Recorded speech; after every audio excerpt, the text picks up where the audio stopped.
Okay, this is Dustin Leimgruber again. Directed the film and did a bunch of other stuff on it. And I'm joined from Wisconsin via Skype by Nick.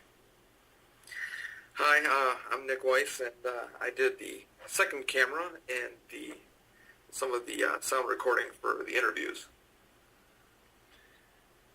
So, this introduction here was at Shank Hall. This is actually their encore they're coming back on stage for, so it's not the beginning of the show. The audience was already revved up at that point. But yeah, Shank Hall is a great venue. We filmed, in fact, we're doing a screening at Shank Hall in December 2010 of the movie. Yeah, looking forward to that. That was actually the first time I was ever at Shank Hall. Which time did you go to Shank Hall? I'm trying to remember which. The first time that I was actually at Shank Hall was the day that we actually did Craig's interview. That's right, we did Craig's interview at Shank Hall. And Al and I were talking. That's the only interview that was the very first interview. Yeah, we did. Here they are rehearsing, perfectionists as they are. Brian, we did his interview in House of Guinness, which was an extremely dark place. We talked about that again on the other commentary. That was the one interview that I wasn't there for. He is certainly the most passionate about everything. Yeah, verbose. He's just. I mean, anything you talk to him about, he's always excited about. Everybody else that we interviewed, we did for about an hour. I think Craig's was maybe 40 minutes, 45 minutes, but that was only because we got cut short because of the other band rehearsing behind him there. But Brian's interview was 2 tapes, 2 hours worth of material that we sat there, drinking Guinness and talking.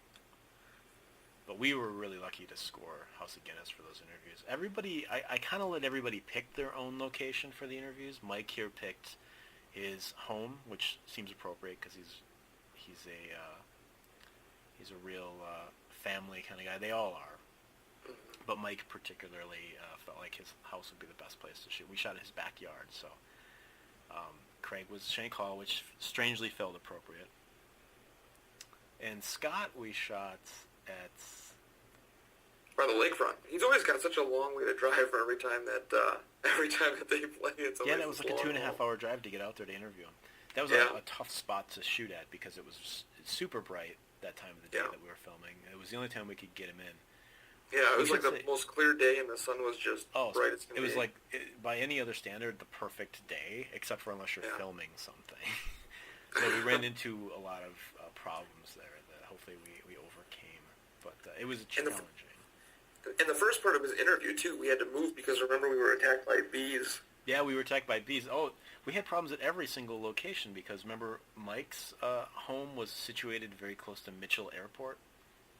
Yes, that's right. The airplanes kept coming right overhead all the time. I didn't know that. That's for sure.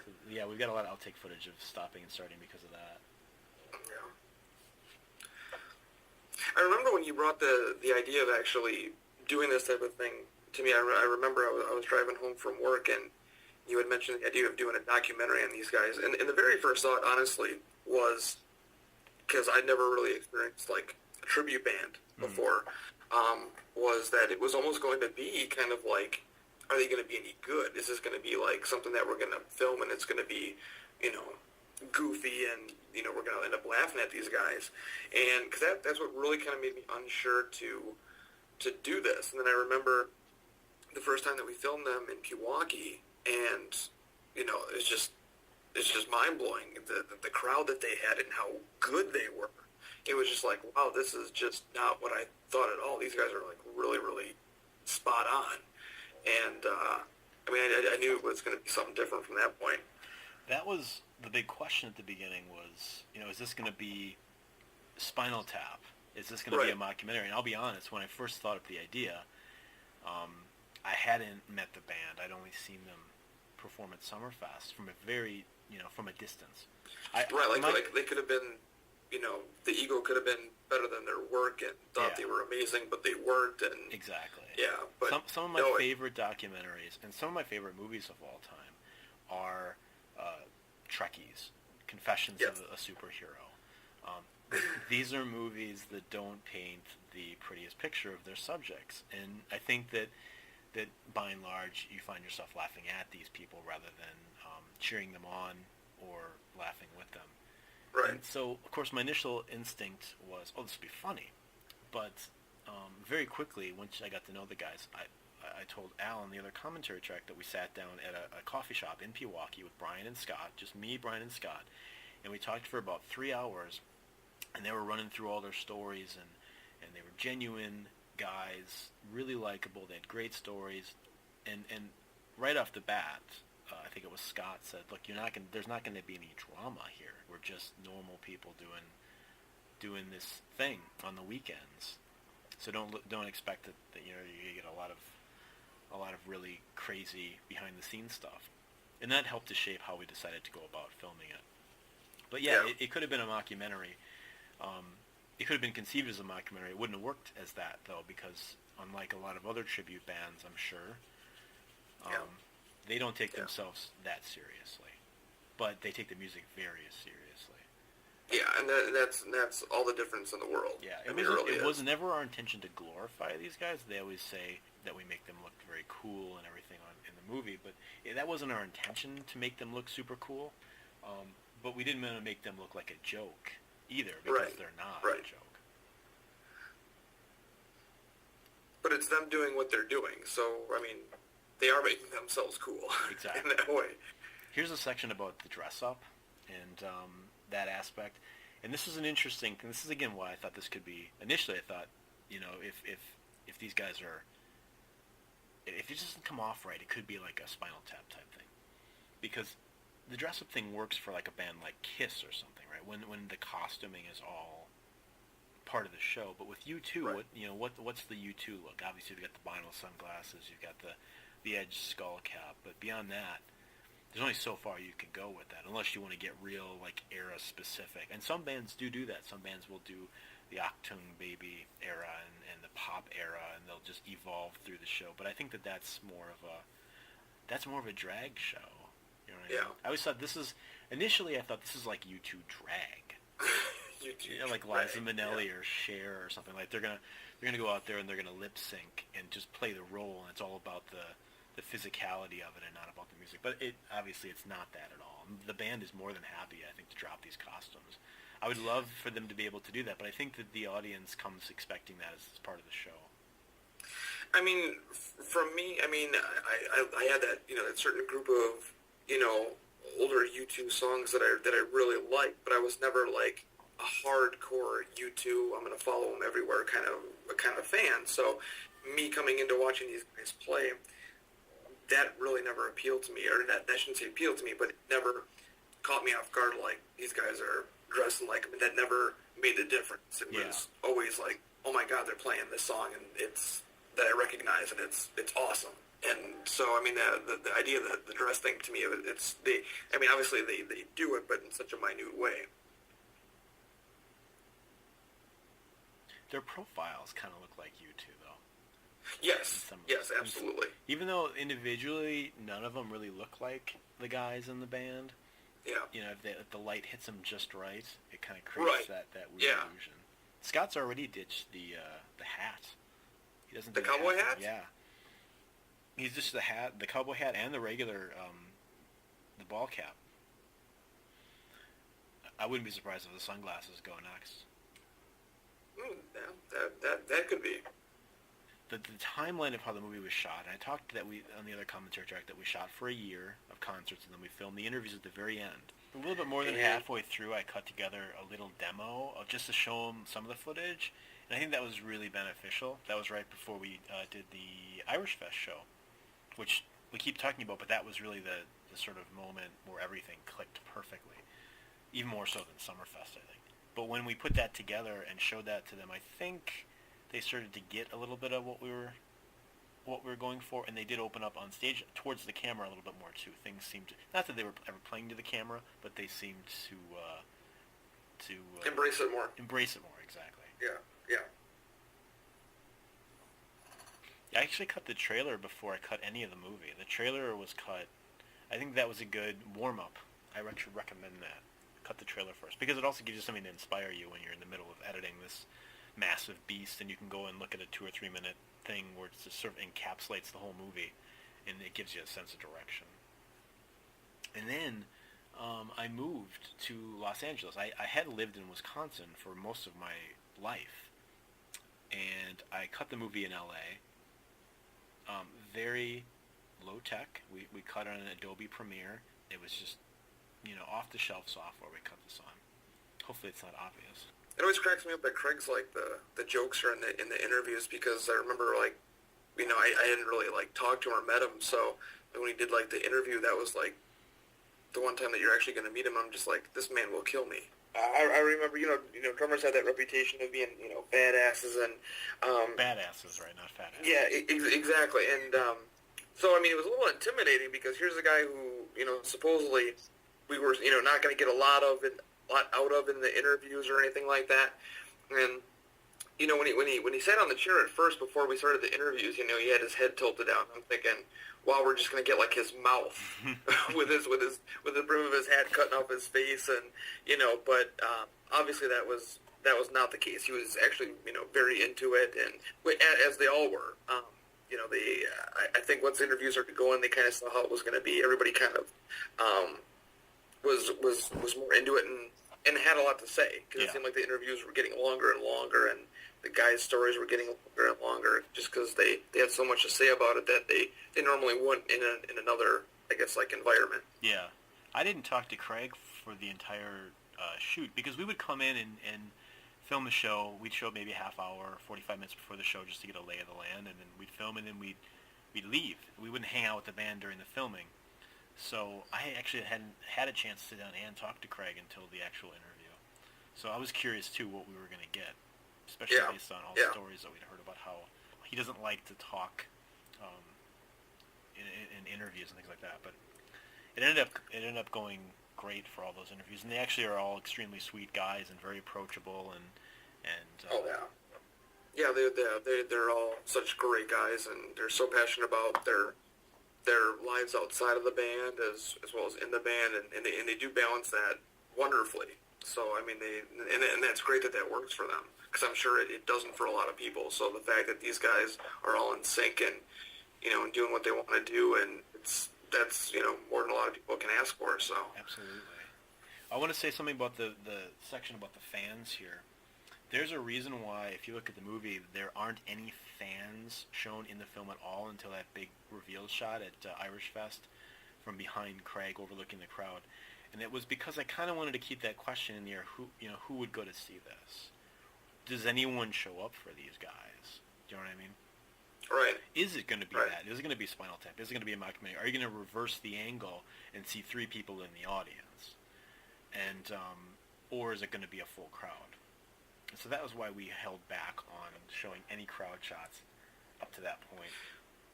Well, it felt like the progression of the next concert, and every did it just was getting bigger, and bigger, and bigger. Yeah. It did. They were getting bigger as we were filming them, which is the weird thing. I remember the first Pewaukee show. It's like a lakeside festival. People walk around. They get a hot dog or something, and lots of beer because it's Wisconsin, and that's it. And there's music in the background, but it's not really an event. It's just sort of like an ambiance. But the great thing about this band is that 3, 4, 5 songs in, the audience perked up and they're like, "Wow, who are these guys?" And the people move closer to the stage, and some of the biggest crowd shots, with fists in the air and stuff, are from that show. So they went from playing to one girl, texting on her cell phone, to this huge crowd. I mean, everybody had come from all corners of this festival event and come to this one stage to see these guys play, and it happens at every show. So I think they're up against that local act thing where people just, could give a crap about who's playing. It's just background music, and then they always end up bringing those people to the stage. They definitely do, and whether somebody's opening up for them or vice versa, it's the crowds are just awesome, and I love the fact that they have these diehard groupie fans that you always recognize every time that you go. They go everywhere. They were even at the premiere. We premiered this. Yes, there were so many of them at the premiere. I was amazed by that. Yeah, we had 2 pseudo premieres. I was going to say before that I flew back to Wisconsin to show the movie to the band the first time. So it was just the band, for them to look at it and see what we had done with their story. But that still like is quietly like one of my favorite premieres of that, as many of the festivals that we were in, just because it was just personal. yeah. It was private, you know. It was just us and them and their reaction the first time.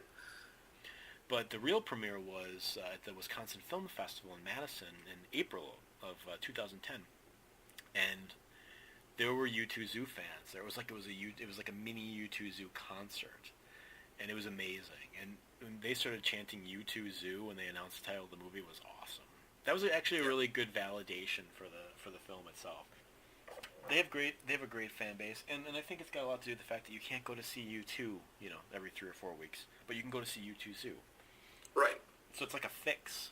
It's a fix for the fans of U2, and it becomes a thing in and of itself, and it's also a gateway drug to U2 in a way for people that don't like U2, like yourself. I mean, you did not like U2, but you weren't a U2 fan. And I think as a result of this band, you enjoy the music more than you had before. You're exposed to the music more than you would have been. Yeah, and honestly, not being biased, there's versions of the U2's Zoos that I prefer over U2's.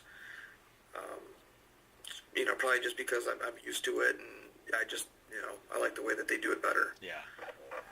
I always wondered too, like if we ever, like we're in their way. I mean, because that was a huge thing on them. I mean, to essentially invade their space for a year, Mm-hmm. and constantly be kind of like all over them in terms to work on this. So I always wondered like what they thought of, if they were just like at a certain point, just don't film us tonight or something like that. I was trying to stay. I tried to stay out of their you know. line of sight the whole time because I didn't want to get in between them and the audience, and also I didn't want to get in between the audience and the band because I didn't want the audience to feel like they had to stay back because the band was being filmed. Right. So I tried to obviously wear dark clothes and stay real low and in inconspicuous positions, so I didn't stand in front of the stage with the camera and film dead on ever. And Scott said that at the premiere he said that he rarely ever noticed that we were there. So that if that's true, then that means that we sort of achieved what we were hoping to. Right, absolutely. Did you ever get a shirt? Yes. Did you get a shirt? I did. Did you get a shirt? No, I actually just went up and asked for one after the show. I cheated. I didn't jump in, but Al doesn't have one either though. So Al put a plea out on his track to get a shirt from the band. So you could probably place the same thing on this track here, and maybe you'll get one. Yes, sure, please. I think that's great that they do that, and because I don't know how many, they spend their own money on that, and so I think that's a great thing that they do. And yeah, you're right. Everybody just goes from like it's candy. This section here is the sort of introduction to the individual band members, which is weird that it comes so late in the movie. But the reason that I put these introductions, to the individual members so late was because what they do is so unconventional, and you want to explain, I think, first what it is they're doing. What is a tribute band? Who comes to see this? I think if you just started on these are guys in a band, it would be just a general sense of who cares, just another 4 guys in another band. But if you're able to introduce, for me at least, I thought if you're able to introduce what this band's about first, then you earn the right to then get to know the people in the band. I don't think it would have been as interesting, even though it's a weird place to put the introductions so late in the movie. Right, but but that's how people get to know them. You go to the shows. Exactly, it's how we got to know them. So maybe that's another reason why we put it so late. I love this moment of Scott singing.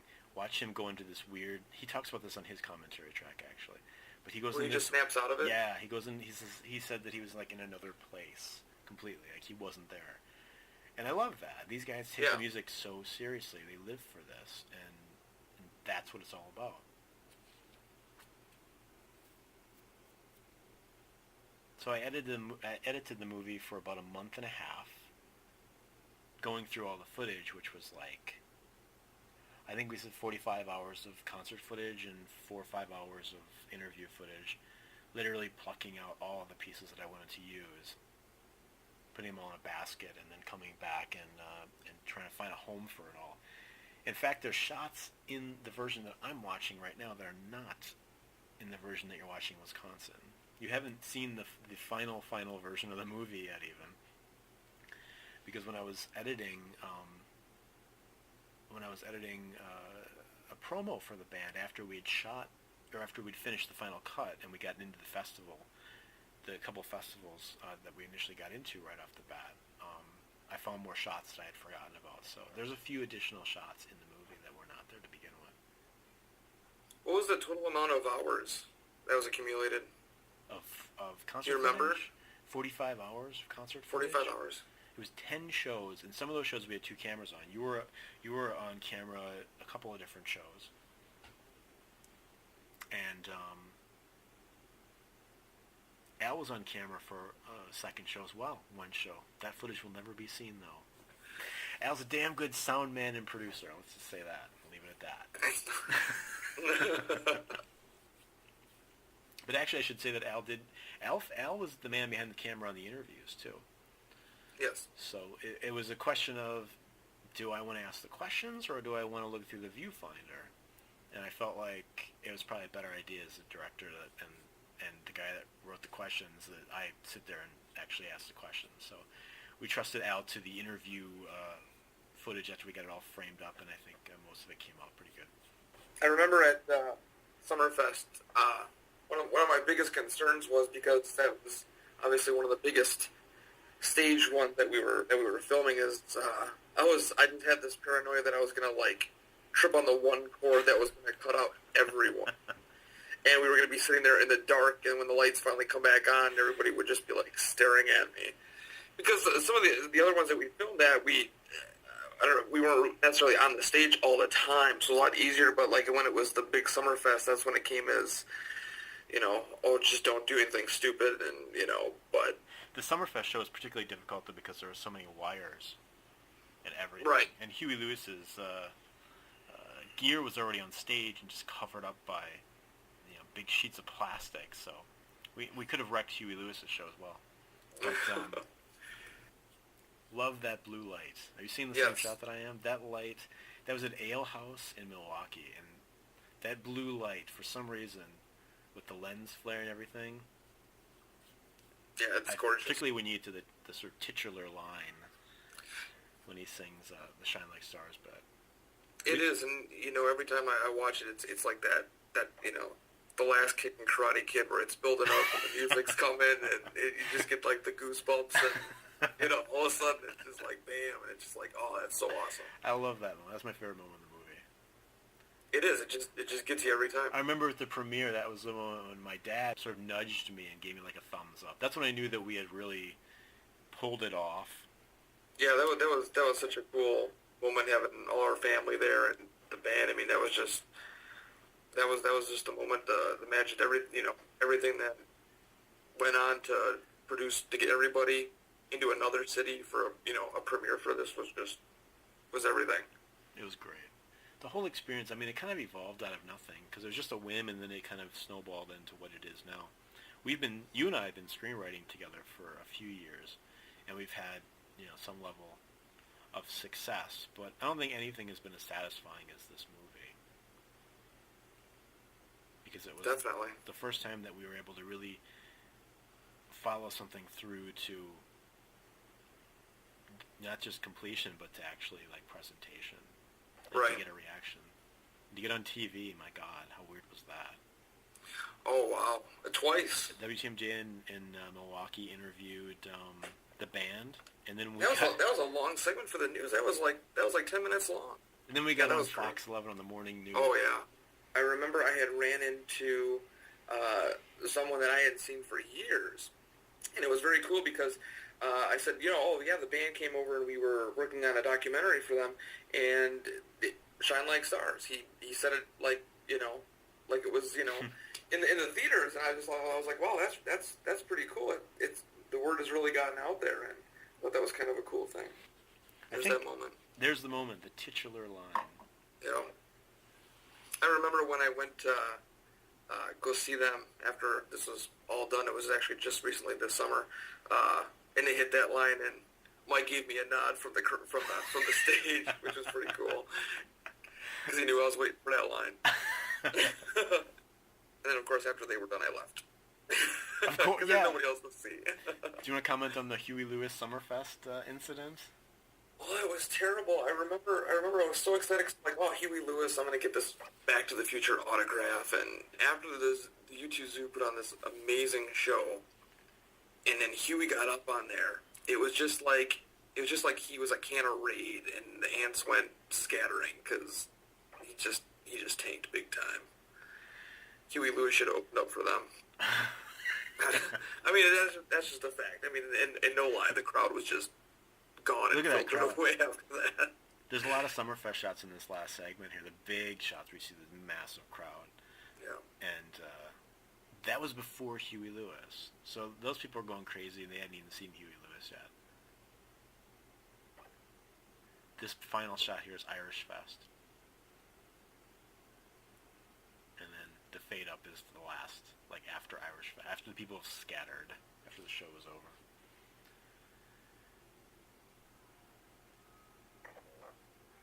Well, we're almost done.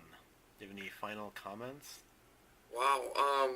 It was so much fun to work on this, and I'm so grateful for every second that I got to not only work on this, but to meet the band. They're such a great bunch of guys, and that we could all come together to do it, and all from such different parts. I mean, you living in LA and John's in Seattle, and just all those different directions, and everybody was together for it when it was all done, and that just made it so worthwhile. And I'm looking forward to the next commentary. Absolutely. The great thing about this movie is that even though I have moved, this movie has been the conduit that sort of brought us back together. Yes. Again and again. Yes. Over the last few years. I've been back 3 times to Wisconsin this year as a result of this film, which is great. I probably wouldn't have been able to go back. There wouldn't have been a real reason. Sandy Pinty was the production assistant. You want to comment on Sandy Pinty? Oh my God. We worked with Sandy for years at a terrible company, and she's just like this crazy lady. I don't even know how to describe her. She was great. I mean, she could be the 5th Golden Girl. I mean, just. But she's awesome. Though. I haven't seen her in a while, but she's awesome. Well, anyone that listens to this commentary track, thank you very much, because it means that you're as big of a geek as we are, and I know people don't listen to commentary tracks, only the real hardcore nerds, and we listen to commentary tracks. And I love the fact that we got John Waters in there. We thank you, John Waters. Not only thank you for listening to the commentary, but thank you, John Waters. Thanks for inspiring us. Thanks for telling us to go out and make our own movie. Yeah, That's that what was John like one of Waters the coolest did things for ever us. when he did not want to read one of ours. He refused to read our screenplay and insisted that we go out and film it ourselves. So thank you very much to John Waters for kicking our asses. Yeah, and thank you for asking me to be a part of this, because that would have missed out on a great opportunity, and those who passed on it certainly did. Of course, we really ultimately have to thank the band for the access that they gave us here. It couldn't have happened without them. Yeah, thanks, guys. We really appreciate you letting us invade your space for over a year to make this possible, and we thank you much. All right, thanks for listening.